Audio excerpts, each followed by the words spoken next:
Bom, em primeiríssimo lugar, agradecer, claro, a presença de vocês nessa tarde quente de terça-feira, quase já o carnaval.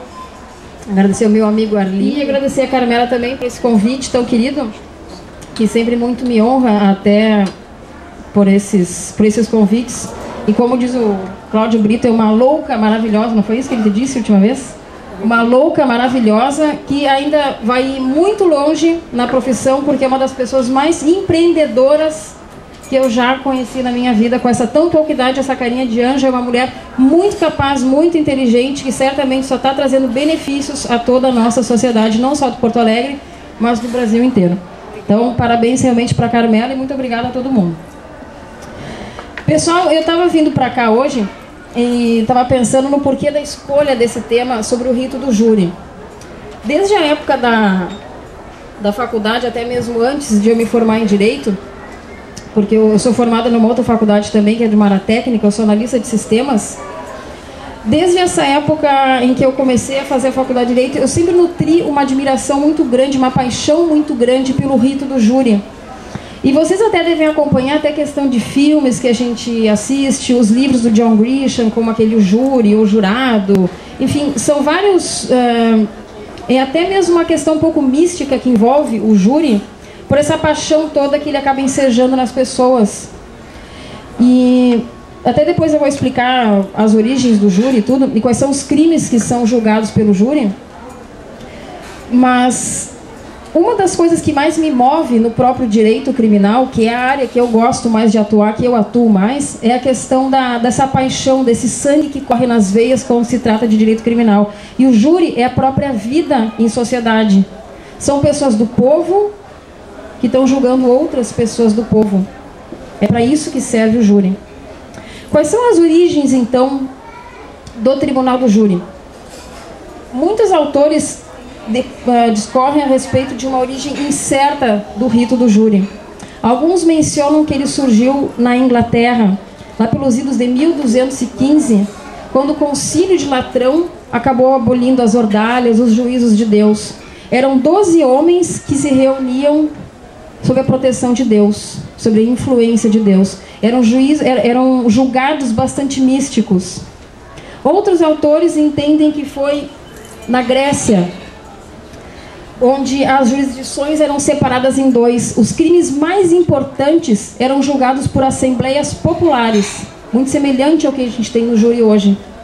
Outros crimes mais simples eram julgados por juízes monocráticos, juízes que ficavam lá sozinhos, juízes singulares, eram os crimes de menor importância. Já outros autores entendem que foi Roma o berço do Tribunal de Júri. Lá nós tínhamos os seguintes princípios. Eram cidadãos de ilibada conduta, eles julgavam de acordo com a sua íntima convicção e eram homens do povo julgando outros homens do povo. E é essa a maior essência do nosso Tribunal do Júri até hoje. Essa questão democrática. É isso que faz do júri uma instituição tão bonita, que muitas vezes pode ter injustiças, muitas vezes pode levar a injustiças, mas é a forma de julgamento mais democrático que nós temos no nosso processo penal. Como é que surgiu no Brasil o Tribunal do Júri?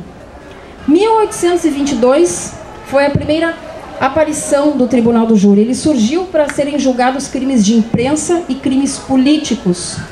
Depois de muitas indas e vindas nas constituições que nós tivemos, em 1988, na nossa Constituição Federal, ele acabou sendo elevado ao patamar constitucional, onde diz o seguinte, artigo 5º, inciso 38. É reconhecida a instituição do júri com a organização que lhe der a lei. Assegurados plenitude de defesa, sigilo das votações, soberania dos vereditos e competência para julgamento de crimes dolosos contra a vida. Esses 4 princípios eu explico para vocês em seguida. O que significa plenitude de defesa? Essa introdução toda é para nós chegarmos, para vocês entenderem a essência do Tribunal do Júri, e depois nós passamos às alterações que essa lei processual trouxe agora. O que é a plenitude de defesa? Um réu, quando vai ser julgado, ele tem direito a um advogado que lhe dê uma defesa técnica. Essa é a questão da plenitude de defesa, mas não é apenas este advogado, essa defesa técnica que ele tem direito. Ele tem direito também a que as suas teses defensivas também sejam observadas e analisadas pelo grupo de jurados. Aí vou dar um exemplo para vocês. O primeiro júri que eu fiz foi no ano passado. Tinha sido uma churrascada num sábado de tarde. Aquela churrascada de puxadinho, a família toda toma um trago, começa a ter aquele tipo de discussão, um briga porque o outro carregou o espeto melhor, outro diz que a carne não estava tão boa. O fato é que começou a ter briga entre eles. Eram 3 réus e a vítima. Os 3 réus já estavam em casa. A vítima veio subindo pela lomba da vila, porque era uma vila de difícil acesso. Estava lá um réu, que era o meu cliente, um deles, um dos 3 réus era o meu cliente. Estava lá ele parado com a faca do churrasco. Veio a vítima por cima dele e caiu em cima da faca. Essa era a tese dele. O que ele disse? O cara morreu. Era um homicídio, foi um homicídio consumado. Morreu. Aí, qual era a tese dele? Negativa de autoria. Eu não sei de onde ele tirou essa ideia de negativa de autoria, a não sei que ele imaginasse que a faca caiu em cima da vítima. Porque, na verdade, a vítima caiu em cima da faca.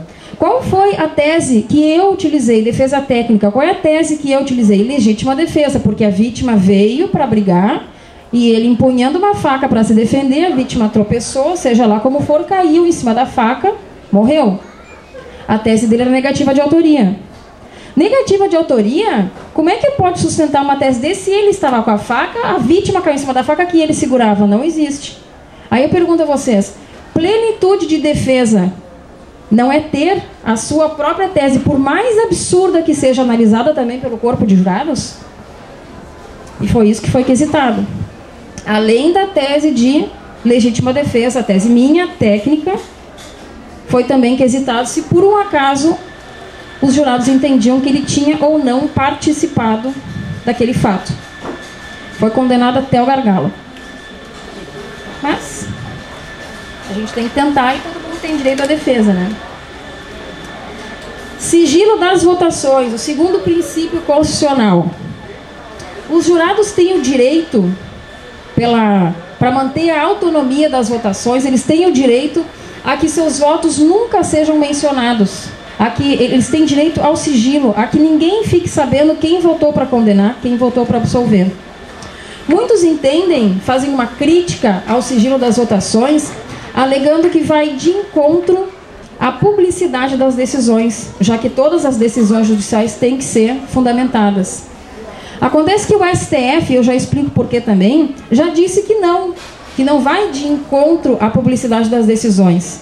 Tanto é que agora uma das alterações que houve no rito do júri, que não se abrem mais os 7 votos para verificar se foi 7-0, 6-1 ou 5-2. Basta atingir 4 sim ou 4 não e se encerra a votação. Isso é para mostrar que não é mais unânime, para mostrar que os 7 não foram culpados pela condenação de fulano de tal. Para manter a autonomia dos jurados.